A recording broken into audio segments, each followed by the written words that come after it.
in on my chest. I think the Triple Crown is kind of stupid. And with that, somebody who I think may agree with you. Keith Law of ESPN. Keith, it's Kirk Minahan, Alex Spear, and Rob Bradford. How are you? The Triple Crown is stupid, yes. What was your, I thought, Keith, that it was going to be close. I did not, I still thought there was that sort of older wing that would vote for Cabrera just by default. But were you stunned when you saw 22-6? No, I have no expectations for the Baseball Writers Association. It's an insular group. It's an older group. And this is a group that has wanted for years to try to limit who gets into the fraternity, right? They didn't want to let me and Rob Nyer in a couple years ago. They gave Fangraphs a hard time. They denied SB Nation. They gave you guys a hard time about getting in. Bill Madden, who this organization put in the Hall of Fame with the Spink Award. Yeah, he couldn't get his head around the radio station website. Why are we putting a radio station in? That's how up to speed this group is. And you can see this. What this really was one of the final gasps of just a whole dying philosophy. You've got a situation here where the audience is smarter than so many of the people that they're reading. And, they're going to look at this now and in years to come and say, what the heck was wrong with these people? How did they not see that Mike Trout was the more valuable player? But these people, these voters are saying, no, we are the guardians of information. You must continue to look at the game that we want you to look at it, even though the industry that we cover looks at us and thinks we're morons because they all know Mike Trout was the more valuable player. But, again, these are people trying to protect their jobs and protect their status as guardians of information, even though basically the whole business is passing them by. Well, Keith, isn't it as simple as if Mike Trout had hit for a point higher than Miguel Cabrera, he'd be the MVP? Yes. That's it, right? If Josh Hamilton hits 2 more home runs, right? It's that simple, isn't it? Yeah, I think so. Yeah, I think that David Ortiz should demand a recount of the 2005 MVP voting that he lost to A-Rod at this point. Yes. Yeah, the Triple Crown plus playoff narrative, that's the other thing. If the White Sox don't fold, or if the Tigers and Angels were simply in different divisions, if they switched divisions, the Angels actually won more games, and they played a much tougher schedule. But the Tigers made the playoffs. Cabrera carried his team to the playoffs. No, he didn't. Well, watch a baseball game every now and then. Follow a season. This is not an individual sport. This isn't the NBA, where one player can really take a team from 18 wins one year to 44 the next. A single player doesn't have that kind of impact in baseball. And saying Cabrera carried the team just sort of ignores that Austin Jackson, Prince Fielder, Justin Verlander, Max Scherzer all had pretty good seasons. Which is worse, Keith? I obviously feel very strongly about the Cabrera thing, but putting Beltre ahead of Trout, which is the worst transgression in your mind? If you just said 1-on-1. Putting Trout anywhere but first was bad, but putting him third is really indefensible. There was a voter in Detroit who I think had left Cano off his ballot entirely. Somebody had Ibanez 10th. Somebody had Jeter. I think it was the same guy. I think it was. Somebody had Jeter third. You just look at it, and it just seems to be just a rash of mistakes. But, what criteria are you using? This is I've voted now. This is the 4th time I voted on an award. It's always been NL for me. And I've always taken it very seriously. And I think there's an obligation to take this seriously and to try to do this kind of objectively. And to me, that means spending some time going through the best statistics that we've got available for measuring performance. And then I see a ballot like that one. It's in what universe do you think Raul Ibanez was the 10th most valuable player in the American League this year? What, are you picking names out of a hat? There's no rational thought process behind this. This is like somebody realized that the ballot was due in 5 minutes and just fired off an email with 10 names he picked at random. Who was that? Who put Ibanez 10th? John Lowe. Oh. I don't know. I know some of these writers. I don't John know. Lowe from Sheldon Detroit? Ocker. I know the name. He's an old timer. Yeah, there were younger writers. Lavelle Neal in Minnesota, Susan Slusser. Yeah, they voted Mark for Cabrera. Hopkins. Yeah. Well, how about Keith? Our age, they all voted Cabrera. Both Boston voters vote Trout. Good for us. Yeah, well, there's a lot of colleges there. It's a well-educated town. Keith, certainly not afraid of math and science. You'd be surprised. The high school curriculum is changing by the minute. In terms, so a lot of people obviously reduced it to this idea that Cabrera's impact in the batter's box was so great that's why he was the guy ahead of Trout.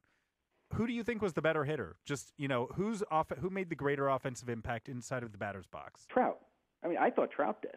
And certainly if Trout had played the full season, he missed 3 weeks because the Angels were busy trying to pretend that Vernon Wells wasn't the biggest waste of money in the American League this year.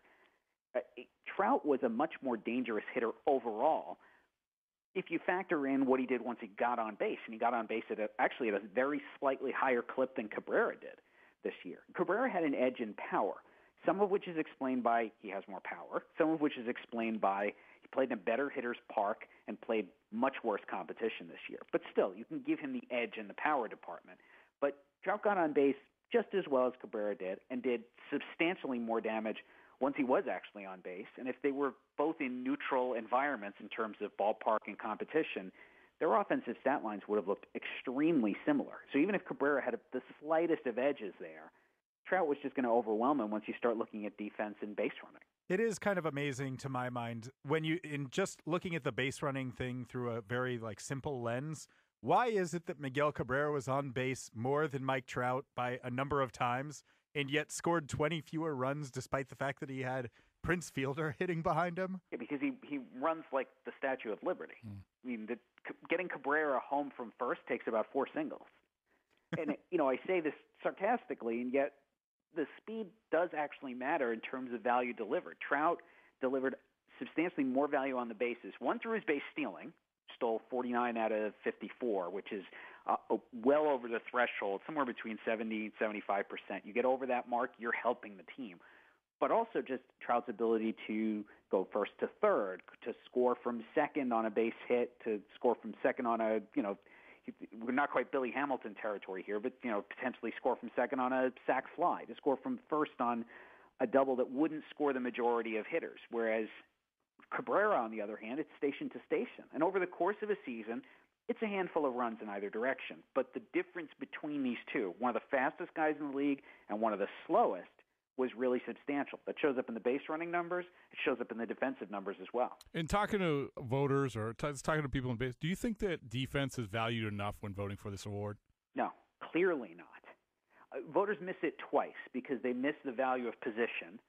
Center field is a tougher position to play than third base. Not by a huge amount, but it's a little bit tougher. And they don't value defense properly. That's not a surprise, right? For a long time, this was simply the most RBI award. But if you just take the time to read the description, it's not set in stone, but read the description of the award. Mm-hmm. There's defense, there's games played, which obviously works a little bit against Trout. There's some being a gentleman in there too, though. Yep. Yes, that's true. Well, we were reading it before. I think it was based, and it hasn't changed since 1932. Right. So you have to take that with a grain of salt. Back then, you could only vote for white players, right? So is that not in the rules? Yeah, I don't think Josh Gibson was in the 1932 voting. Keith Law of ESPN joining us here on the Hot Stove Show. Keith, one of the arguments against Trout by the people doing it is a game on September 18th means more than a game on June 18th. Right, which is wrong, right? And I know I'm preaching the choir here, but if you look at the standings, there's no double counting of games in September. And actually, I don't really like going down this particular rabbit hole anyway, but Miguel Cabrera's last 12 games of the season came against the Twins and the Royals at a point when the White Sox were imploding. So you could argue that the games he played right up until the very end became increasingly irrelevant, whereas the Angels, I don't think, were eliminated until there were 2 days left in the season, maybe 3. So every game Trout played in September was extremely important. And by the way, Trout played absolutely fine in August and September. He had a 387 on base over the last 2 months, which I don't believe in the arbitrary endpoints thing. You got to look at the entire season and not highlight certain months or certain weeks or even certain days. But there has been this argument that, Trout faded down the stretch. No, he didn't. He actually played great, continued to steal bases, play great defense, and get on base, which are the 3 things he does extremely well. But what you did see here was a fairly concerted campaign by these old guard media members to create a narrative around Cabrera that also included degrading Trout's performance, even if the facts did not support it, claiming that Trout wasn't good at the end of the season, claiming that the Angels weren't as good as the Tigers. All of these things were false, but became part of the Cabrera legend.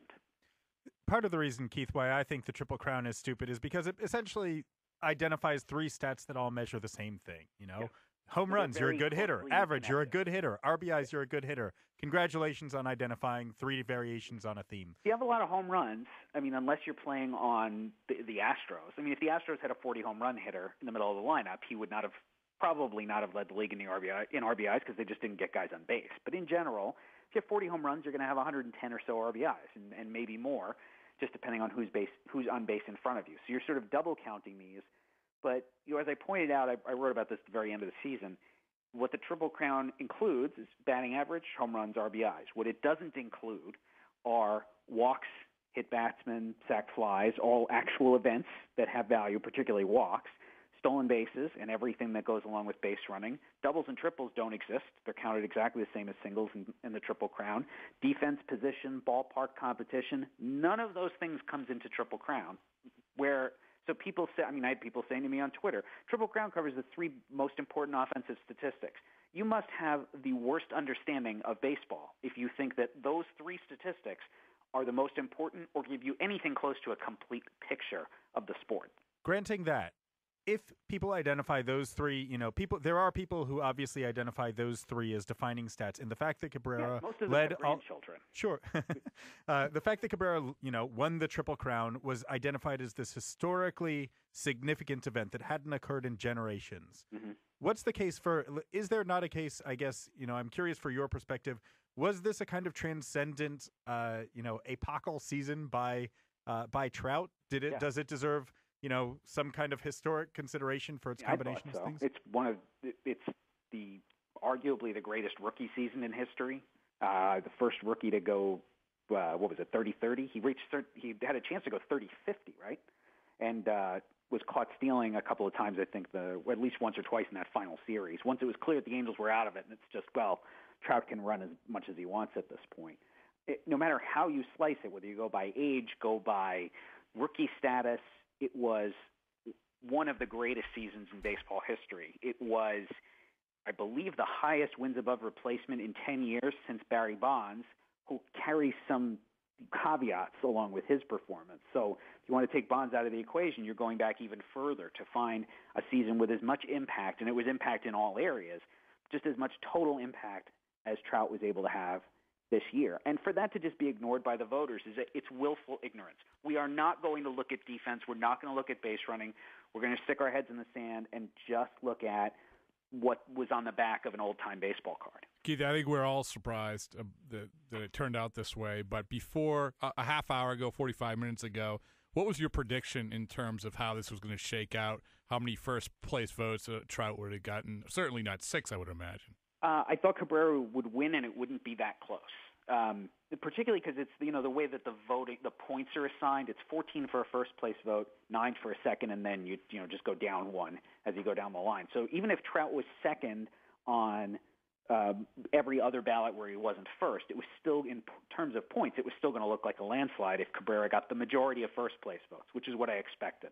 If you'd asked me for a number this morning, I might have said 18 to 20 for Cabrera instead of 22. I thought there'd be a little bit more common sense out there. But like I said, I come into this with very low expectations for these awards. And we've seen more rational results in the Cy Young Award, the people finally walking away at least a little bit from pitcher wins. But the MVP award looks like it's going to be the last one to fall. And that'll even fall before the Hall of Fame starts to get smarter. Keith, last question for me here. I guess I'm not really sure. Taking everything into account then, if you had had a vote for AL MVP, would it have been for Trout or for Cabrera? Trout first, and I actually would have had Robbie Cano second. Really? You would have had him over Cabrera? Over Cabrera. In fairness, though, Keith, Cabrera, did have a tremendous season. He had a tremendous season. He stinks at third base. This is the thing sort of no Cabrera supporter wants to talk about. Oh, he was fine at third base. No, he wasn't. He's a pillar of salt. If you hit the ball right at him and it basically found his glove, then he could throw. He's got a good arm, but he's brutal at third. He was brutal at first, too. And he wasn't a good third baseman the first time around. And now he's heavier than he was the last time he tried to play the position.